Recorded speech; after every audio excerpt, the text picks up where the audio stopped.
Bien, la medición de flujo mediante este aparato, tubo de Pitot, hay que tener aquí imaginación.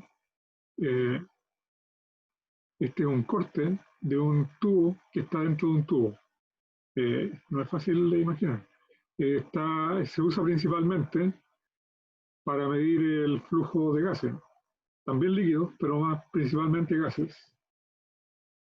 Eso es porque, si se fijan, aquí no se ve ninguna cañería.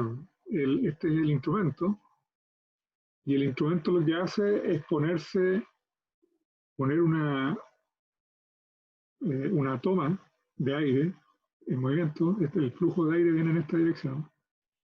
Y aquí lo que nos estamos poniendo nosotros es un tubo grande, el cual tiene por dentro un capilar más chico. Es como uno de estos dibujos extraños de, bueno, hay algunos dibujos que cuesta imaginar, este también.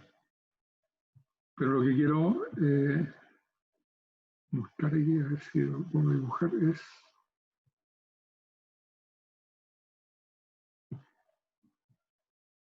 esto visto en corte transversal.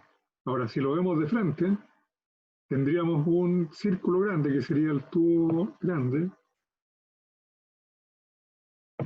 Este tubo, que tiene una forma de cono aquí en su extremo, tiene este diámetro. Ese es el tubo que está visto de frente. Y aquí al centro hay otro, está el capilar, este que está aquí, por el cual entra el aire. Entonces imagínense que el aire ahora entra hacia la PPT, y este tubo pequeño, que es el que tiene esta sección que está aquí, hace que este manómetro, que es un sensor de presión de columna, aquí está mostrado cómo en la situación estacionaria, si el flujo de aire viene en esta dirección y tiene una velocidad determinada, pongamos que la velocidad del aire aquí y va en esta dirección, el aire, cuando está en transiente, entra el aire hasta que se frena, producto de que hay un líquido aquí de densidad ρ0, que podría ser mercurio, por ejemplo, una columna de mercurio.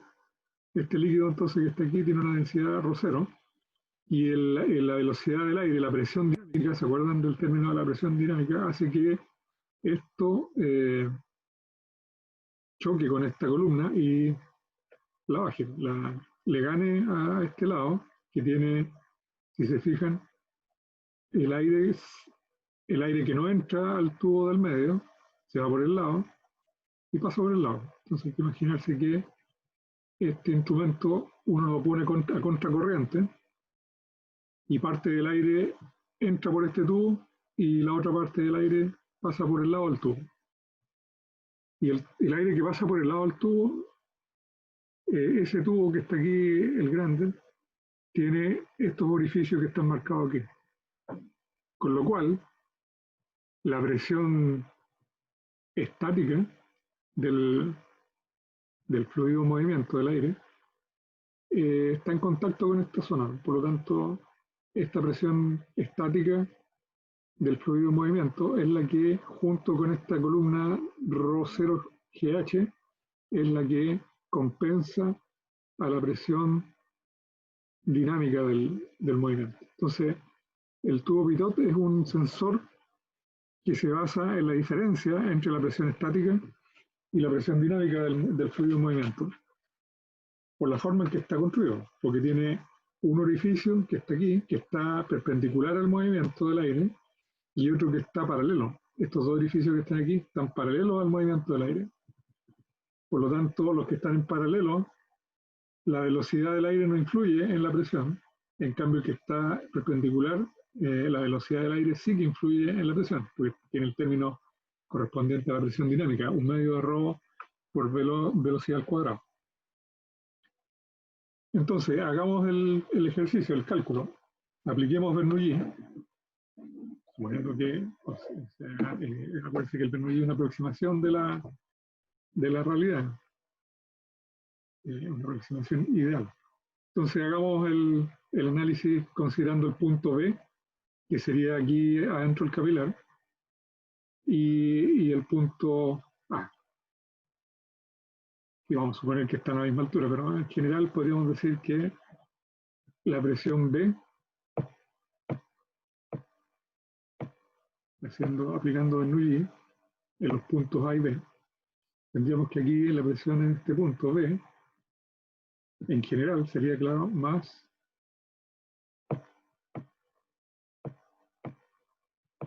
un medio de ρ, que es la densidad del aire en movimiento, por la velocidad en v al cuadrado.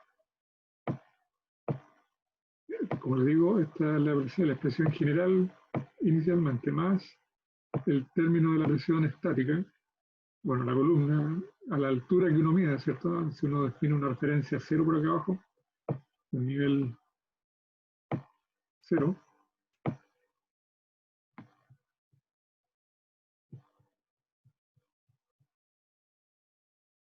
como nuestra referencia de nivel cero, entonces aquí tendríamos una columna de densidad del aire por G por H, HD. La altura en B. Y esto sería constante, sería igual a, ahora tomamos como referencia el punto A, puede ser este de arriba o este de abajo. Vamos a tomar el de abajo. Entonces sería PA, la presión en A,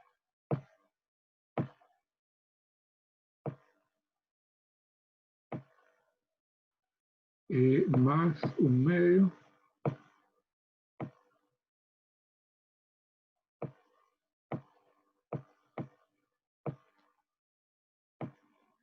de ρ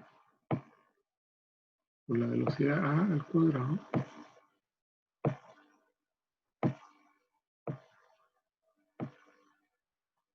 más la columna, que aquí sería ρ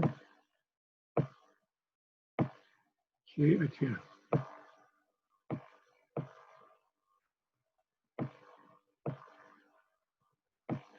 Bueno, en general los tubos pitot son bastante pequeños en relación a los radios, ¿eh? El radio de este tubito en relación al radio del otro son bastante similares. O sea, no es que sea, aquí está exagerado el dibujo, pero en general el radio pequeño y el radio grande no son iguales, no pueden ser iguales, pero son muy parecidos. Así que uno puede considerar de que la presión aquí en B y la presión en A, parece que estamos aquí, estamos al mismo aire, entonces la presión B y la presión A en diferencia de altura se pueden considerar igual. Entonces este término, suponiendo que HB es aproximadamente igual a HA, entonces esos términos se pueden cancelar. Vamos a cancelarlo aquí.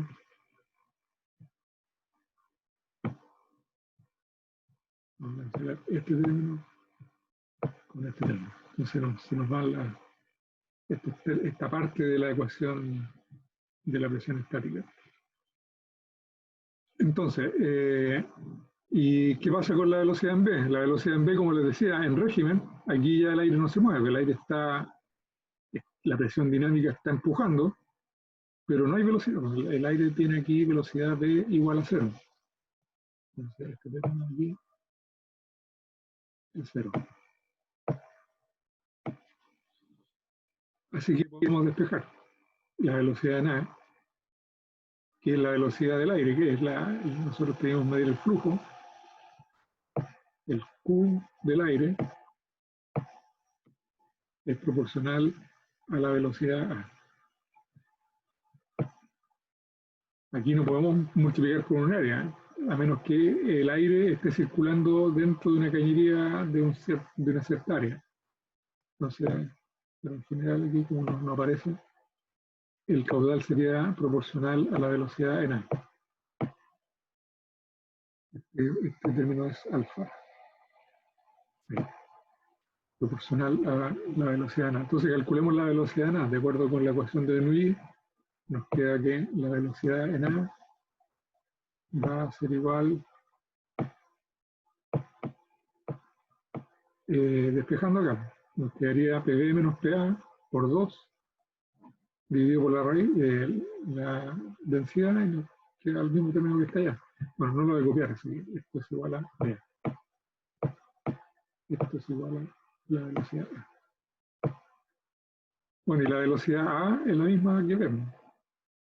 Consideramos esta consideración de que los radios son aproximadamente iguales. Este radio lo vamos a llamar R1 y este radio más pequeño R2. Entonces estamos considerando que R1 es aproximadamente igual, no pueden ser iguales como digo, porque si no, no habría cómo construir el aparato. Pero puede ser una consideración. Eso para que esta HD con esta HA se cancelen. Entonces, ya tenemos el cálculo de BA, que es despejar de la ecuación de Bernoulli, nos queda PB menos PA por 2 dividido por la densidad del aire, la que está circulando aquí. Ahora veamos la ecuación del manómetro. La ecuación del manómetro dice que la presión B es la que está empujando a este lado, tiene que ser igual a la presión en A, que es la que empuja por este otro lado, más la columna, en este caso del líquido que tiene densidad ρ. Entonces, vamos a poner acá la ecuación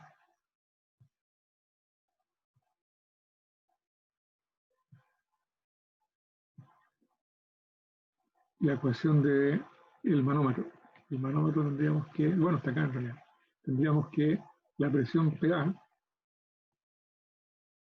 está por este lado, más la columna del líquido dentro del manómetro, ρ0 por G por H, tiene que ser igual a la presión en B. La presión en B es la que está sosteniendo esta columna de mercurio en diferencia con la presión en A. Entonces esto es por el manómetro, de la lectura del manómetro.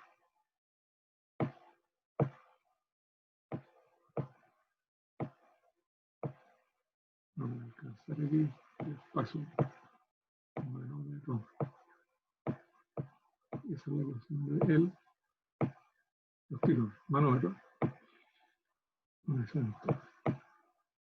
Esa ecuación entonces es la que nos permite encontrar a partir de la medición de la altura o la diferencia entre los dos lados del manómetro. Esto supone que está puesto vertical, no puede estar horizontal. Vamos a señalar aquí que la gravedad está hacia abajo. Esa es una limitación para este sensor, no se puede ocupar horizontal. Esta medición tiene que hacerse en vertical.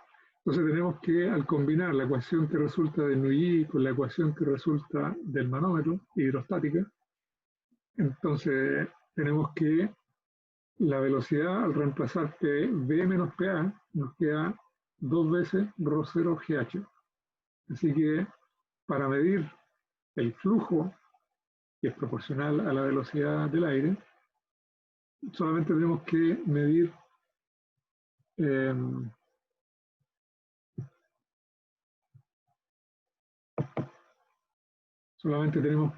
H.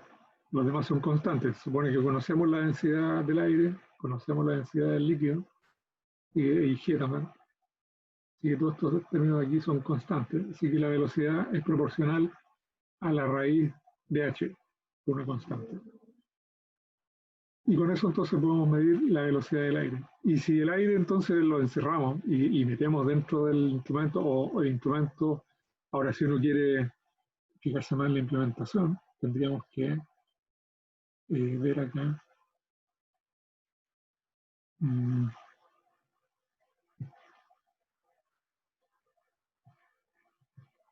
que la implementación tendría que ser, esta es la tubería, visto de frente, la tubería, donde está circulando el aire, y pondríamos adentro este aparatito. Entonces ese aparatito, que es el tubo pitot, lo vamos a representar por un círculo más chico. Idealmente debería estar también en el centro, pero no es necesario. Podríamos poner aquí el tubo pitot, aquí. Ese sería el círculo grande de pitot que está ahí. Y acá adentro habría un círculo más chico que corresponde a la toma de presión, a la toma de presión dinámica. Y ahí estaría la toma de la presión por los lados. Esto tendría estos orificios que están aquí, tendrían que estar aquí abiertos por los lados para que la presión se pueda medir. Esa sería la implementación. Y obviamente, por debajo de acá, estaría colgando las tomas del manómetro. O sea, me faltó espacio aquí, pero aquí debajo deberían haber dos mangueras. Una manguera conectada al final del círculo en rojo grande y la otra al final del tubo rojo chico. ¿Ya? Es un poco complicado de dibujar, pero espero que ahí les haya quedado más claro. Entonces, si ahora tenemos el aire confinado dentro de una cañería y ponemos el tubo pitot, entonces vamos a poder medir la velocidad y para poder calcular el flujo del aire necesitaríamos entonces el área de esa cañería. También suponemos que el tubo pitot ocupa poco espacio, entonces no le va a restar mucha área. Eso también son simplificaciones, son para poder hacer el cálculo teórico. Entonces, finalmente, en este ejemplo acá, si está con los punteros. Si esta es la cañería que tiene área A, el área de la cañería, entonces el flujo del aire que va por la cañería idealmente sería igual a el área por la velocidad. Área por la velocidad. Entonces, si este es el área de la cañería grande por donde los flujos y uno mide la velocidad con este tubo pitot, entonces basta con que yo vea la diferencia de altura entre los lados del manómetro para saber el flujo que va pasando de aire por ahí. ¿Cómo podría determinar el flujo másico? Que también en balance, como les mencionaba en algún momento, esto es la custodia de el flujo en custodia, uno le interesa la masa que va transportando. Entonces, si uno quiere obtener la masa, el flujo másico, masa por unidad de tiempo, entonces tendríamos que conocer la densidad, que es ρ, la densidad del aire, por A por B. Y ese ρ sería el mismo ρ que está acá abajo. Entonces quedaría al final, si uno quiere, el cursor este es como se me queda pegado. Si uno quiere mezclar aquí esta ecuación, ρA por la velocidad, nos quedaría que en el caso completo, nos quedaría que el flujo másico va a ser igual a por la raíz de 2 ρ0, GH. Esto entraría al cuadrado, entonces se simplifica con este abajo y queda la densidad quedaría arriba. Así que no hay que confundirse cuando uno mide flujo másico con respecto a cuando uno mide flujo volumétrico. Es obvio, pero hay que tenerlo en cuenta.